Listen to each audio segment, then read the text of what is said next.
Hello there.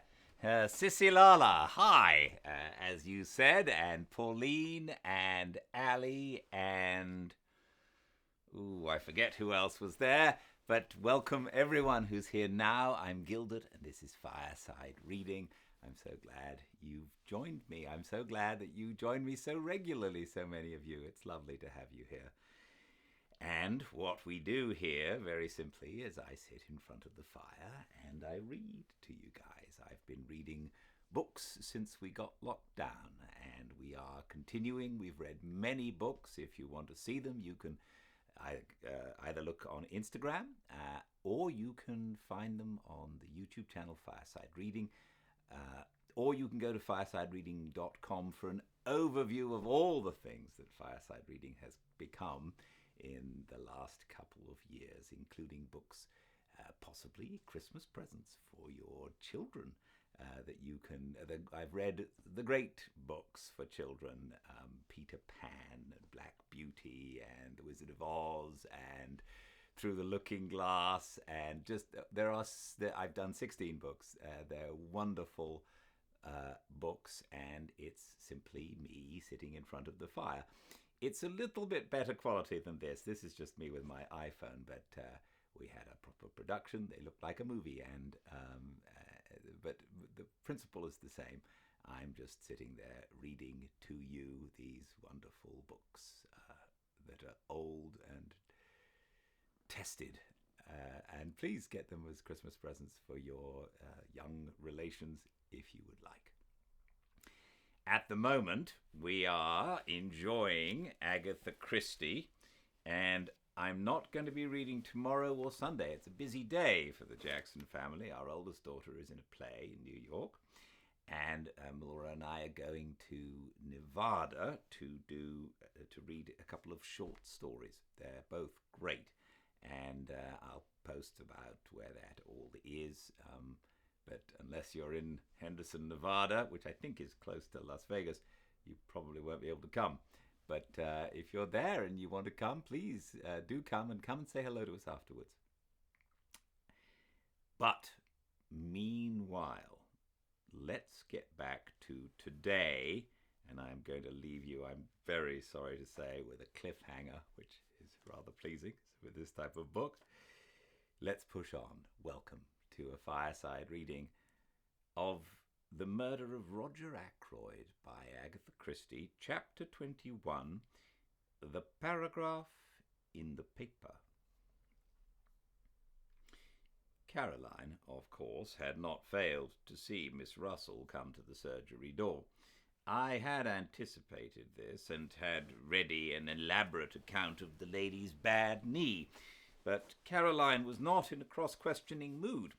Her point of view was that she knew what Miss Russell had already come for, and that I didn't. No, that she knew what Miss Russell had really come for, and that I didn't. "Pumping you, James," said Caroline, "pumping you in the most shameless manner. I've not a doubt. It's no good interrupting. I dare say you hadn't the least idea she was doing it even. Men are so simple. She knows that you are in Monsieur Poirot's confidence, and she wants to find out things. Do you know what I think, James?" "I couldn't begin to imagine you think so many extraordinary things." "It's no good being sarcastic. I think Miss Russell knows more about Mr. Ackroyd's death than she is prepared to admit." Caroline leaned back triumphantly in her chair. "Do you really think so?" I said absently. "You are very dull today, James. No animation about you. It's that liver of yours." Our conversation then dealt with purely personal matters. The paragraph inspired by Poirot duly appeared in our daily paper the next morning. I was in the dark as to its purpose, but its effect on Caroline was immense. She began by stating, most untruly, that she had said as much all along. I raised my eyebrows, but did not argue. Caroline, however, must have felt a prick of conscience, for she went on. I mayn't have actually mentioned Liverpool, but I knew he'd try to get away to America. That's what Crippen did." "Without much success," I reminded her. "Poor boy. And so they've caught him. I consider, James, that it's your duty to see that he isn't hung." "What do you expect me to do?" "Why, you're a medical man, aren't you? You've known him from a boy upwards. Not mentally responsible. That's the line to take clearly. I read only the other day that they're very happy in Broadmoor. It's quite like a high-class club." But Caroline's words had reminded me of something. "I never knew that Poirot had an imbecile nephew," I said curiously. "Didn't you? Oh, he told me all about it. Poor lad, it's a great grief to all the family. They've kept him at home so far, but it's getting to such a pitch that they're afraid he'll have to go into some kind of institution." "I suppose you know pretty well everything there is to know about Poirot's family by this time," I said, exasperated. "Pretty well," said Caroline complacently. "It's a great relief to people to be able to tell all their troubles to someone." "It might be," I said, "if they were ever allowed to do so spontaneously. Whether they enjoy having confidence screwed out of them by force is another matter." Caroline merely looked at me with the air of a Christian martyr enjoying martyrdom. "You are so self-contained, James," she said. "You hate speaking out or parting with any information yourself, and you think everybody else must be just like you. I should hope that I never screw confidences out of anybody. For instance, if Monsieur Poirot comes in this afternoon, as he said he might do, I shall not dream of asking him who it was arrived at his house early this morning." "Early this morning?" I queried. "Very early," said Caroline. "Before the milk came. I just happened to be looking out of the window. The blind was flapping. It was a man. He came in a closed car, and he was all muffled up. I couldn't get a glimpse of his face, but I will tell you my idea, and you'll see that I'm right." "What's your idea?" Caroline dropped her voice mysteriously. "A Home Office expert," she breathed. "A Home Office expert," I said, amazed. "My dear Caroline!" "Mark my words, James, you'll see that I'm right. That Russell woman was here that morning after your poisons. Roger Ackroyd might easily have been poisoned in his food that night." I laughed out loud. "Nonsense," I cried. "He was stabbed in the neck. You know that as well as I do." "After death, James," said Caroline, "to make a false clue." "My good woman," I said, "I examined the body, and I know what I'm talking about. That wound wasn't inflicted after death. It was the cause of death, and you need make no mistake about it." Caroline merely continued to look omniscient, which so annoyed me that I went on. "Perhaps you will tell me, Caroline, if I have a medical degree or if I have not." "You have a medical degree, I dare say, James. At least, I mean, I know you have, but you've no imagination whatever." "Having endowed you with a treble portion, there was none left over for me," I said dryly. I was amused to notice Caroline's manoeuvres that afternoon when Poirot duly arrived. My sister, without asking a direct question, skirted the subject of the mysterious guests in every way imaginable. By the twinkle in Poirot's eyes, I saw that he realized her object.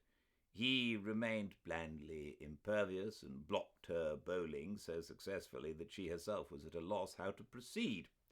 Having, I suspect, quietly enjoyed the little game, he rose to his feet and suggested a walk. "It is that I need to reduce the figure a little," he explained. "You will come with us, Doctor, and perhaps later Miss Caroline will give us some tea." "Oh, no. You will come with us, Doctor, and no, You will come with me, Doctor, and perhaps later Miss Caroline will give us some tea? Delighted, said Caroline. Won't your guest come in also? You are too kind, said Poirot. But no, my friend reposes himself. Soon you must make his acquaintance. Quite an old friend of yours, so somebody told me, said Caroline, making one last valiant effort. Did they? Murmured Poirot. Well, we must start. Our tramp took us in the direction of Fernley. I had guessed beforehand that it might do so. I was beginning to understand Poirot's methods.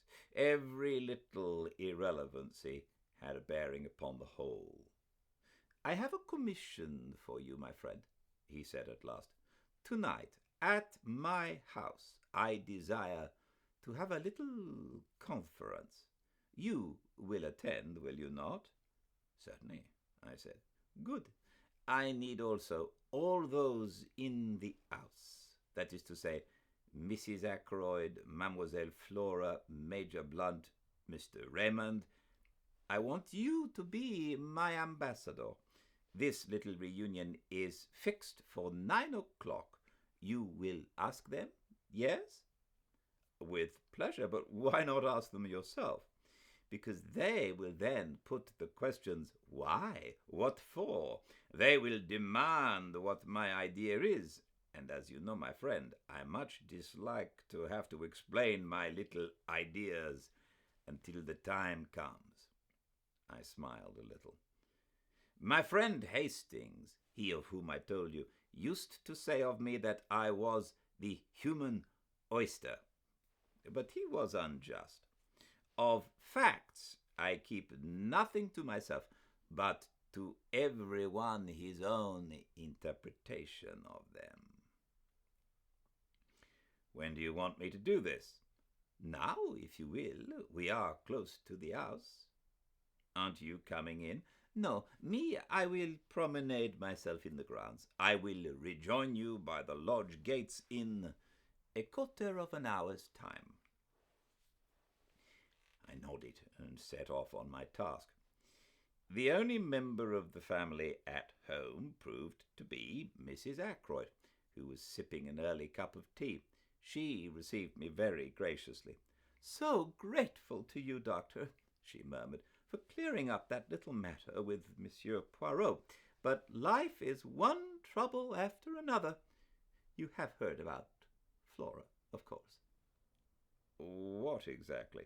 I asked cautiously. This new engagement. Flora and Hector Blunt. Of course, not such a good match as Ralph would have been, but after all, happiness comes first. What dear Flora needs is an older man, someone steady and reliable, and then Hector is really a very distinguished man in his way. You saw the news of Ralph's arrest in the paper this morning. Yes, I said I did. Horrible. Mrs. Ackroyd closed her eyes and shuddered. Geoffrey Raymond was in a terrible way. Rang up Liverpool, but they wouldn't tell him anything at the police station there. In fact, they said they hadn't arrested Ralph at all. Mr. Raymond insists that it's all a mistake. What do they call it? A canard of the newspapers. I've forbidden it to be mentioned before the servants. Such a terrible disgrace. Fancy if Flora had actually been married to him. Mrs. Ackroyd shut her eyes in anguish. I began to wonder how soon I should be able to deliver Poirot's invitation. Before I had time to speak, Mrs. Ackroyd was off again. You weren't here yesterday, were you, with that dreadful Inspector Raglan, brute of a man? He terrified Flora into saying she took that money from poor Roger's room. And the matter was so simple, really. The dear child wanted to borrow a few pounds. Didn't like to disturb her uncle, since he'd given strict orders against it, but knowing where he kept his notes, she went there and took what she needed. Is that Flora's account of the matter? I asked. My dear doctor, you know what girls are nowadays. You so easily acted on by suggestion. You, of course, know all about hypnosis and that sort of thing. The inspector shouts at her, says the words steal over and over again until the poor child gets an inhibition. Or is it a complex? I always mix up those two words. And actually thinks herself that she has stolen the money. I saw at once how it was. But I can't be too thankful for the whole misunderstanding in one way. It seems to have brought these two together, Hector and Flora, I mean. And I assure you that I have been very much worried about Flora in the past. Why, at one time I actually thought there was going to be some kind of an understanding between her and young Raymond. Just think of it. Mrs. Ackroyd's voice rose in shrill horror. A private secretary, with practically no means of his own. It would have been a severe blow to you, I said. Now, Mrs. Ackroyd, I've got a message for you from Monsieur Hercule Poirot. For me? Mrs. Ackroyd looked quite alarmed. I hastened to reassure her, and I explained what Poirot wanted. Certainly, said Mrs. Ackroyd, rather doubtfully. I suppose we must come if Monsieur Poirot says so, but what is it all about? I like to know beforehand. I assured the lady truthfully that I myself did not know any more than she did. Very well, said Mrs. Ackroyd at last, rather grudgingly. I will tell the others, and we will be there at 9 o'clock. Thereupon I took my leave and joined Poirot at the agreed meeting place. I've been longer than a quarter of an hour, I'm afraid, I remarked, but once that good lady starts talking, it's a matter of the utmost difficulty to get a word in edgeways. It is of no matter, said Poirot. Me, I have been well amused. This park is magnificent. We set off homewards. When we arrived, to our great surprise, Caroline, who had evidently been watching for us, herself opened the door. She put her fingers to her lips. Her face was full of importance and excitement. Ursula Bourne, she said, the parlour-maid from Fernley. She's here. I've put her in the dining-room. She's in a terrible way, poor thing. She says she must see Monsieur Poirot at once. I've done all I could, taken her a cup of hot tea. It really goes to one's heart to see anyone in such a state. In the dining-room? Asked Poirot. This way, I said, and flung open the door. Ursula Bourne was sitting by the table. Her arms were spread out in front of her, and she had evidently just lifted her head from where it had been buried.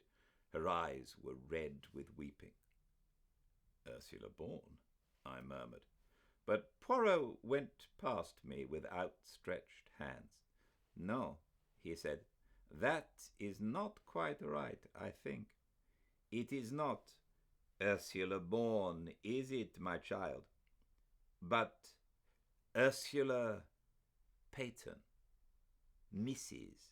Ralph Peyton.